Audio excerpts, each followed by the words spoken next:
the scenic Kara River. Its water has been the source of life in Osh for years. Availability of water all year round has made Osh a successful silk and textile producer. Its strategic location on the trade route to India and China had raised the city's prominence even further on the ancient trading map. Not far from Osh lies the Andizan province. According to legend, here resides the tomb of Prophet Yunus, or Jonah in Western literature. Andizan is located at the border of Kyrgyzstan and Uzbekistan. According to some stories, Prophet Jonah's tomb can also be found at Nineveh in northern Iraq. Nobody can explain the mystery of the two sites of tombs that belong to the same man. Like any other important historical tomb, it is well kept. No one can tell exactly how Jonah ended up in this region.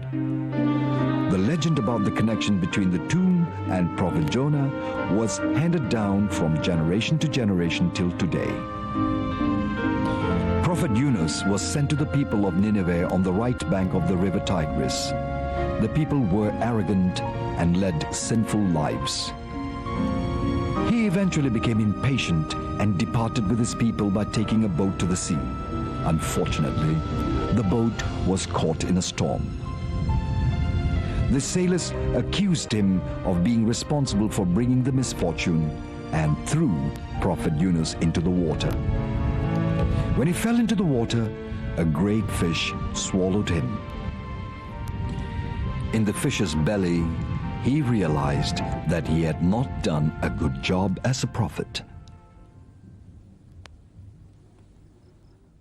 Not far from Andizan lies Zalalabad, a fertile region to the west of Kyrgyzstan.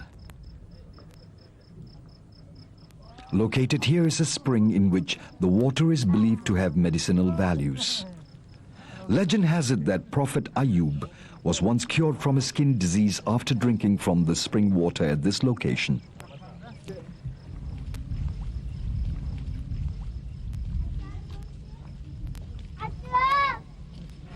Every day, hundreds of people from all over Central Asia come here to sample the water. These visitors are convinced the water here has medicinal value. Many who have come here claimed to have cured their joints, bone, and skin diseases. It may also be scientifically true. According to research, the water contains 12 minerals that are good for health. As regarding the link between this place and Prophet Ayub, no one really knows the real truth. Prophet Ayub was a descendant of the Prophet Ibrahim and a nephew of Prophet Yaqub. He was sent to reform the people who lived in the northeastern corner of Palestine. After a few years, Prophet Ayub suffered from a skin disease. Allah commanded him to strike the earth with his foot. He complied, and water from the spring gushed forth. He took a bath with the water and got cured from his miserable disease.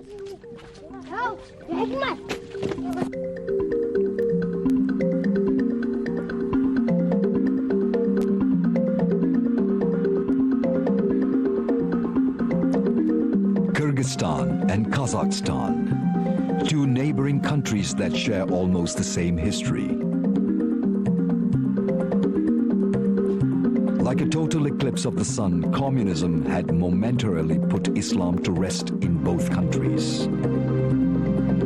Here in Kyrgyzstan and Kazakhstan lie many stretches of important routes of Islam. It was via these two countries that Islam traveled for the first time to China. The end of communism in these two countries is celebrated by Muslims all over the world. Tomorrow, there will rise a brighter future for Kyrgyzstan and Kazakhstan. By Allah to become an apostle and prophet. With his father, Prophet Yahya continued to appeal to his people to obey Allah. However, there were amongst the Jews those who had malicious intent towards them. It was said when Herodotus, the Palestine ruler, planned to marry his own niece, Herodia, Prophet Yahya had opposed strongly with this intention, which is forbidden by Allah. It was reported that Prophet Yahya and Prophet Zakaria were hunted down by Herodotus' troops. Prophet Yahya was captured and beheaded, while Prophet Zakaria escaped and hid in a tree. At last, the troops finally found him and cut down the tree, and like his son, Prophet Zakaria was also unmercifully killed.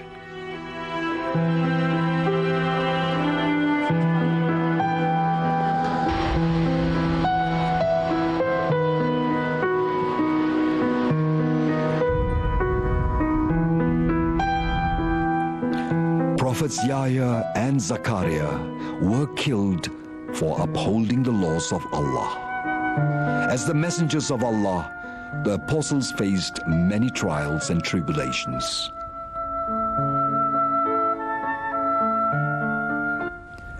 Mount Ararat, which stands more than 5,000 meters, serves as a background to Dogu Bayazit, situated at the easternmost part of Turkey. Like it used to be for many centuries, a large part of the inhabitants in this town are still farmers and small traders. There are not many activities in this district. Time seems to pass by slowly. Situated near the borders of Turkey and Iran, Dogu Bayazit at one time was an important trading city.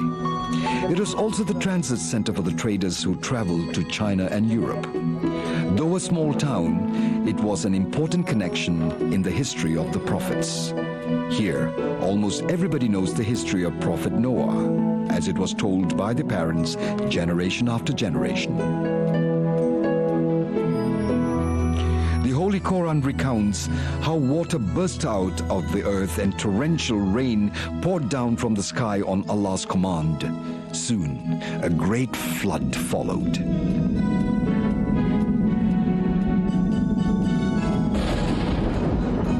For 500 years, Prophet Noah appealed to his people to have faith in Allah and leave their idol-worshipping practices.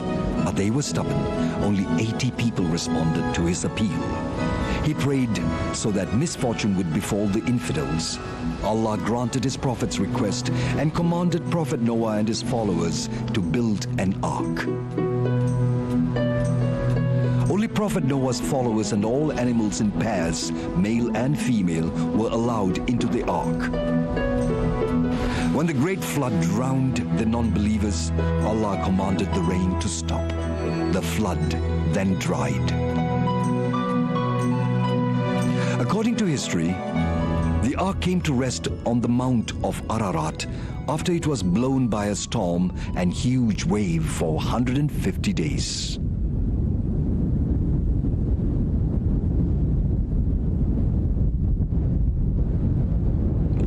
Researchers are, however, in dispute with regards to the actual location of Prophet Noah's ark. Some Muslim scholars have the opinion that the location was on Mount Judi, 25 kilometers east of Dogu Bayazid. Here the formation of the earth, shaped like a ship, can clearly be seen. This is located at Usengili village at the height of 2,000 meters from sea level. This phenomena has led to the local people claiming that this was the wreck of Noah's Ark. Research by Western scientists at the location around the 70s and 80s confirmed the claims. Assuming this is the remains of Noah's Ark as claimed, the Ark measured 172 meters long, 7 meters high, and 46 meters wide. Other opinions claim the remains to be only a normal rock formation.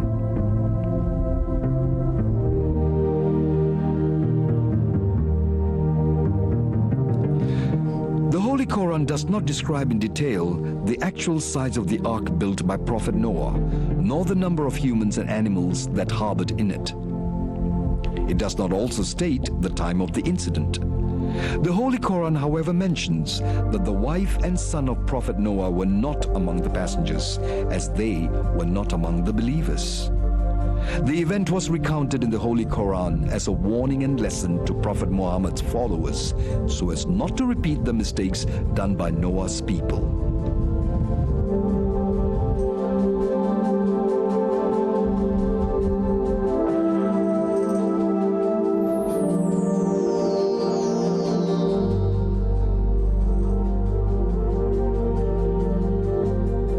Its rich history has made the Sanli Urfa listed as a popular tourist attraction in Turkey. These two pillars of the Corinthian palace are amongst the proofs that a great civilization had once stood here. Located at the Mesopotamian highlands, Sanli Urfa had been conquered by several great empires. Each had left its own traces of history in this district. The influential Osroan government ruled this district between 132 BC and 250 AD. During that period, one of its rulers, Abgar Ukomo, proclaimed his faith in the laws of Prophet Jesus. More significantly, Sanli Urfa is also the birthplace of Prophet Abraham, father of all prophets.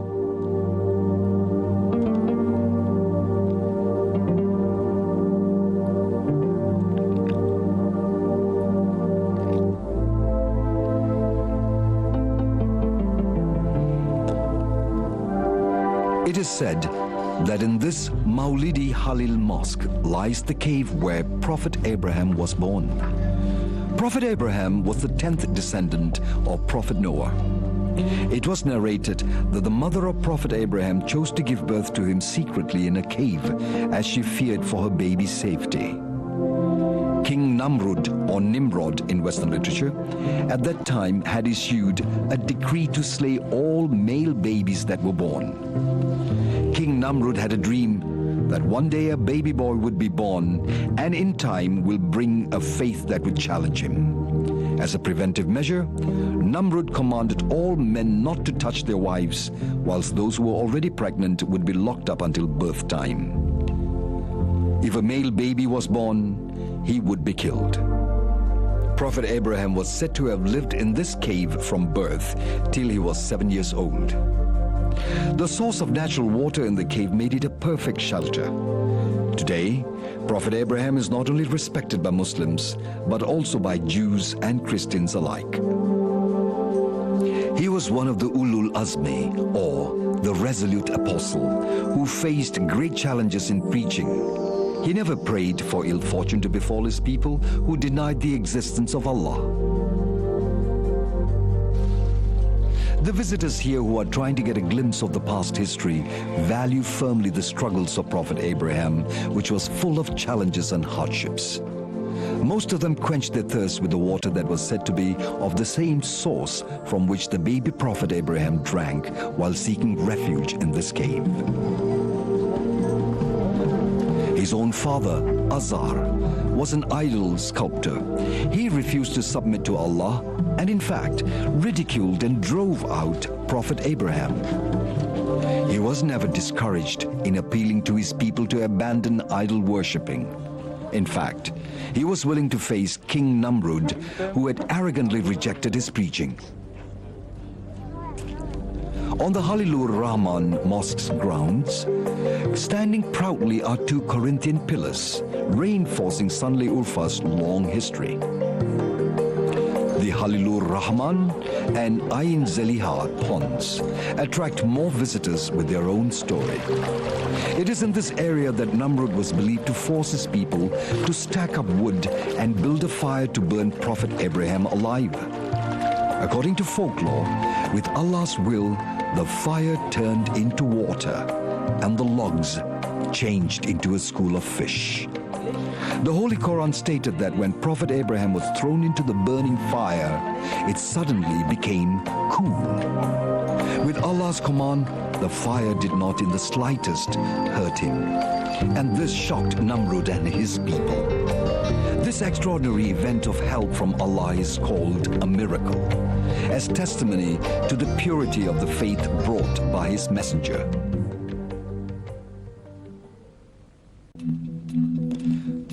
Amongst the practices inherited from the past in Şanlıurfa in Turkey is the preparation of a traditional dish called the çiğ köfte.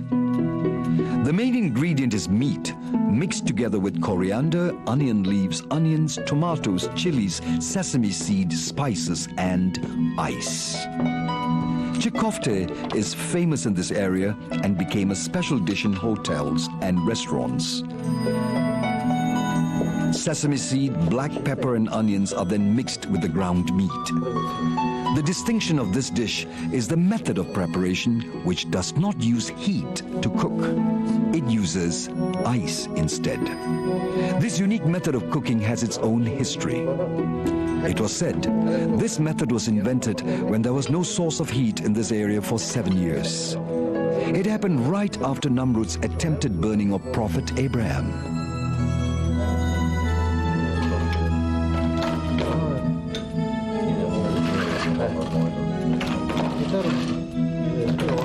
Yeter.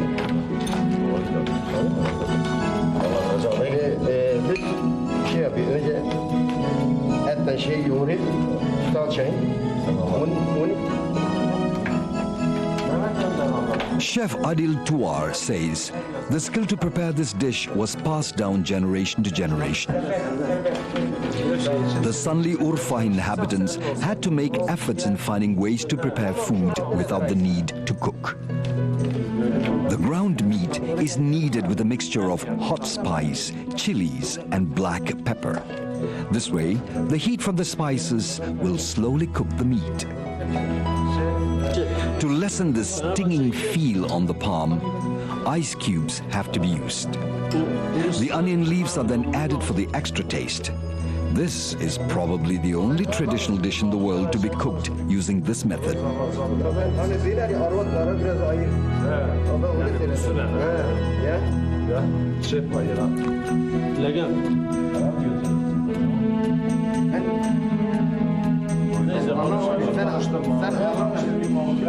In this district of Şanlıurfa and nearby area, çiğ köfte has become a popular meal, especially for breaking fast in the month of Ramadan. During winter, this dish is eaten at night to warm the body.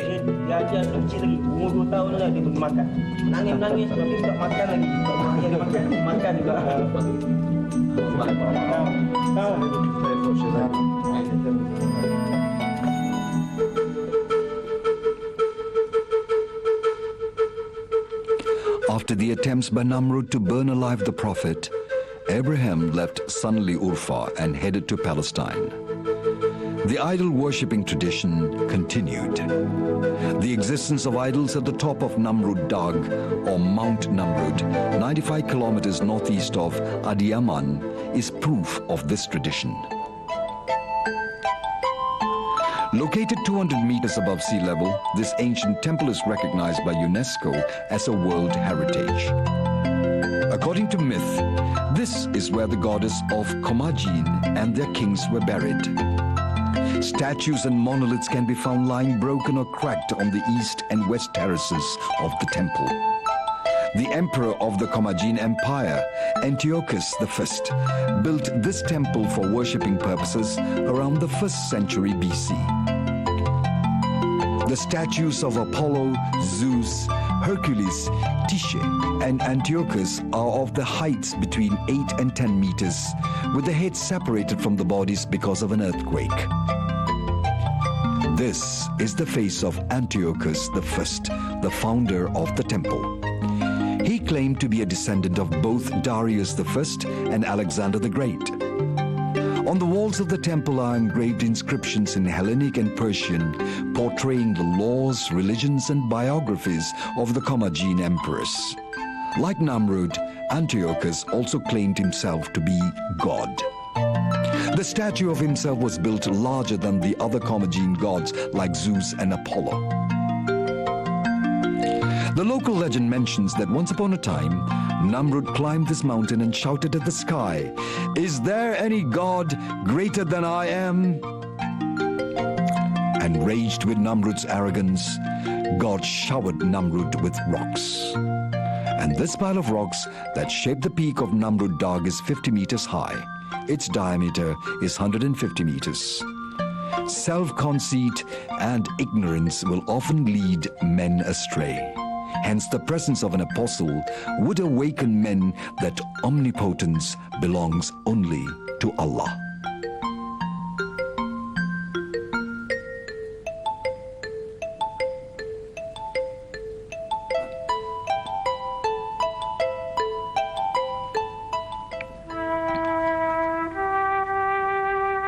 The history of Mecca and Kaaba cannot be separated from Prophet Abraham.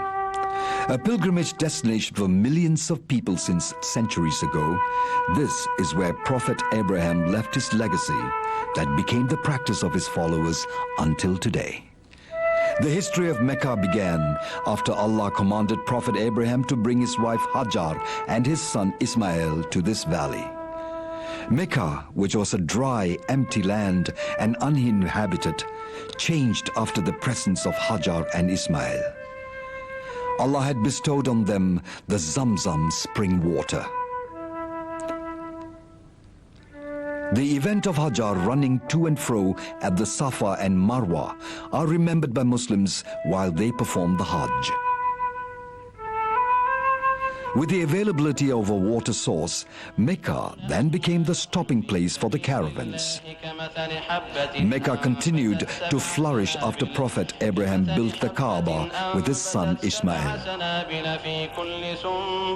After the Kaaba had been built, Allah ordered Prophet Abraham and Prophet Ismail to walk around it. The same practice is required of Muslims to this day when they perform the Hajj and Umrah. Other than known as the ultimate friend of Allah, Prophet Abraham was also known as Abul Anbiya, or the father to all prophets. Through his son Prophet Ismail, the lineage continued till the last prophet, Muhammad. From his first wife Sarah was born Prophet Isaac, who extended the prophet's lineage amongst the Jewish people.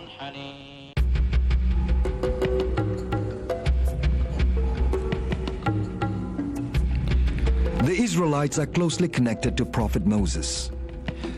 Moses was the name given by Asiya, the Pharaoh's queen, to the baby boy found floating on the river Nile.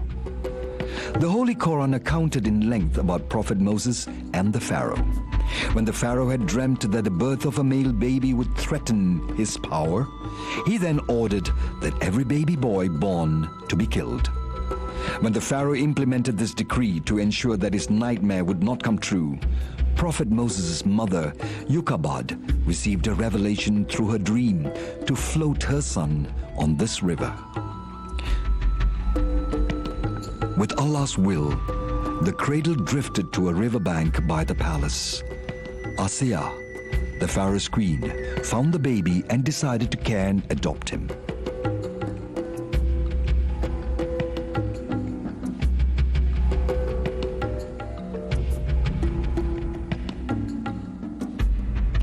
The three large pyramids of Giza were built for three pharaohs from the 4th Egyptian dynasty.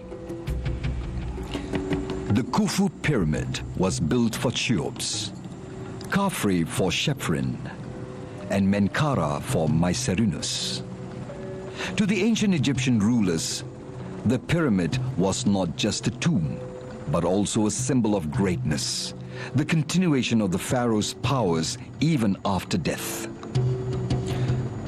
The earliest pyramid was built by Imhotep, the ancient royal Egyptian architect in Saqqara, for the pharaoh Djoser from the 3rd dynasty. Djoser ruled Egypt around 4,600 years ago. The pharaohs considered themselves as Horus, the sons of Osiris, who was considered God by the ancient Egyptians. The pharaohs also believed in life after death. Upon death, they will become Osiris, the god who rules the earth after death.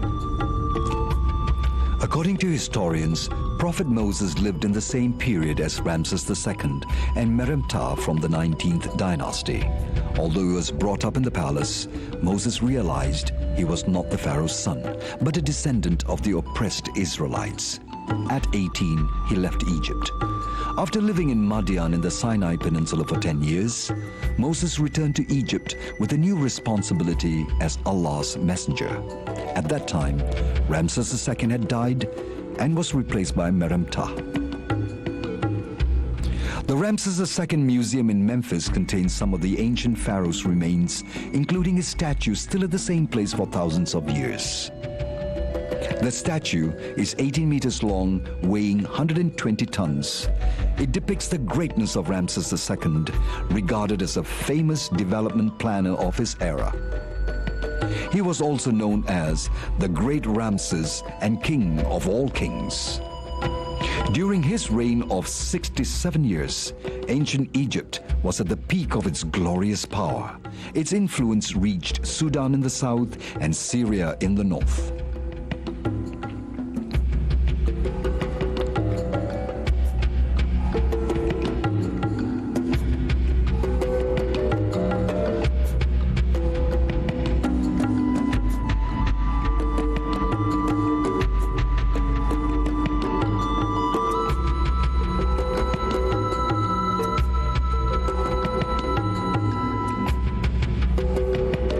At the Tahrir Museum, the preserved body of Ramses II, King of all kings, is exhibited for public viewing.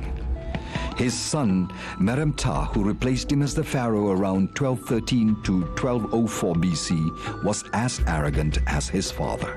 It was said Ramses II was the adopted father of Prophet Moses. Merem-Ptah, on the other hand, was the pharaoh who opposed Prophet Moses on his return from Madian. The pharaoh's cruelty forced Prophet Moses to bring his people out of Egypt, crossing the Red Sea. This incident of the pharaoh and his army pursuing Prophet Moses and his people is accounted in the Holy Quran. Prophet Moses' followers had witnessed a miracle when he hit the sea with a stick, and with God's will, the sea split and gave way to Prophet Moses and his followers to cross towards the Sinai Peninsula.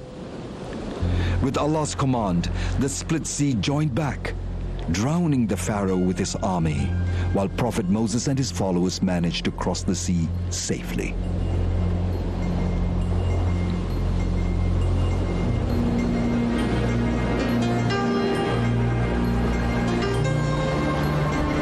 Although free from the threat of the pharaoh, the scorching heat of the Sinai desert was intolerable. But Allah the Merciful sent the clouds to protect them from being roasted alive by the sun. When they ran out of food and water, Allah answered Prophet Moses' prayers by giving them manna, a quail tasted like honey, and salwa, 12 springs sprung to supply them water. The miracles given by Allah to Prophet Moses were evidence that he was a true messenger of God. However, the strange events witnessed by the Israelites did not make them more faithful to Allah. Eventually, they worshipped the Samiri calf in the absence of Prophet Moses. Once they asked Prophet Moses to let them meet Allah as a condition to submission. The Israelites also refused when Allah commanded them to migrate to the Holy Land of Palestine under the leadership of Prophet Moses and Prophet Aaron. They argued that Palestine at that time was under the control of the powerful and strong Canaan tribe. They refused to fight and were not convinced of Allah's promises for their victory.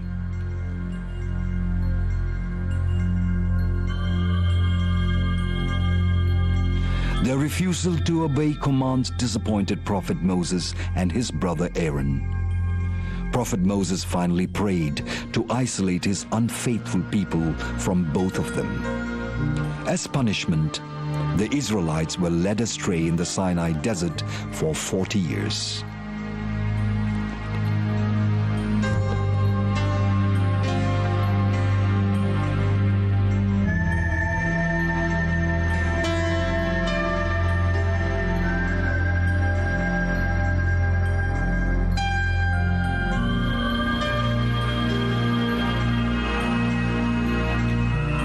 Wadi al-Muqaddas, or the Holy Valley of St. Catherine, Sinai.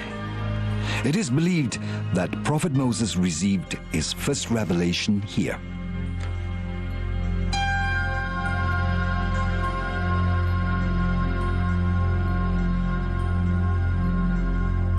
Also at the Wadi